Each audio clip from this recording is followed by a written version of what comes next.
Alors, Christian, je l'ai rencontré à plusieurs reprises, mais surtout à deux moments importants pour lui et pour moi. La première fois, c'était il y a quelques années, j'étais donc directeur de Paris Match, et il arrivait avec une idée d'aller photographier les Maras. Donc il m'en a parlé, et on a donc financé son reportage, qui a été dont une partie des photos est présente ici. Donc ça, c'était il y a quelques années. Et puis l'année dernière, il y a un peu plus d'un an, il est revenu me voir, à Polka cette fois, avec Alain Magan, pour parler de son film, avec l'idée de faire un sujet dans Polka Magazine. Et on avait projeté de faire le sujet, un grand sujet sur lui, important, un an après, c'est-à-dire en gros maintenant. Et puis comme le film sortait, on a fait un premier sujet dans Polka pour le mois de septembre, donc c'était il y a juste un an, on était en train de le boucler.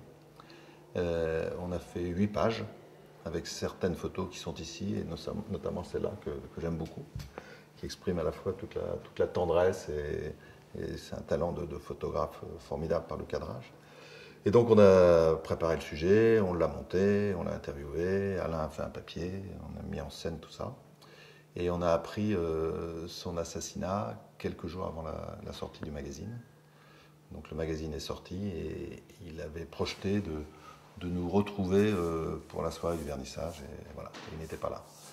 Donc voilà les souvenirs que j'ai de lui, mais surtout la trace qu'il aura laissée, pour moi, pour Polka et surtout pour le photojournaliste. C'est un travail de photographe fantastique. C'est vraiment quelqu'un qui était capable de s'investir totalement, de pénétrer un milieu aussi difficile que celui-là. Et au moment où on parle de crise du photojournalisme, il a démontré que quand on fait un reportage comme ça, on est capable d'aller jusqu'au bout.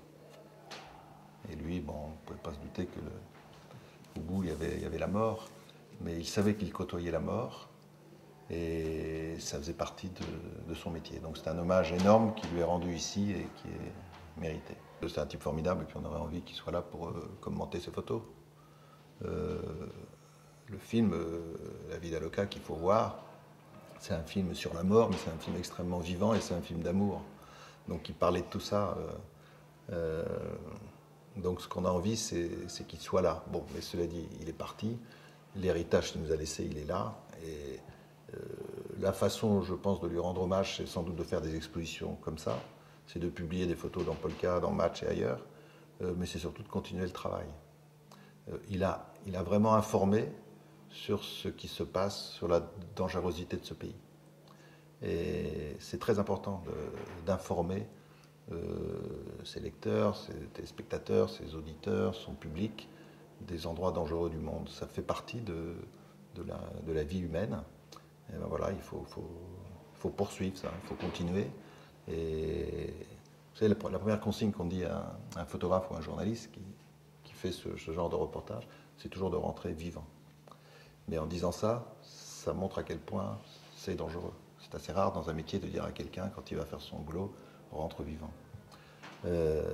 Donc lui, sans doute qu'il a entendu cette consigne, sans doute qu'il se le disait, mais aujourd'hui, on continue à le dire à des photographes. Donc ça montre qu'il y a toujours des photographes qui sont capables de ça, et voilà, il faut dire simplement, faut leur dire merci, parce qu'ils rendent service à l'humanité en informant de ce qui se passe.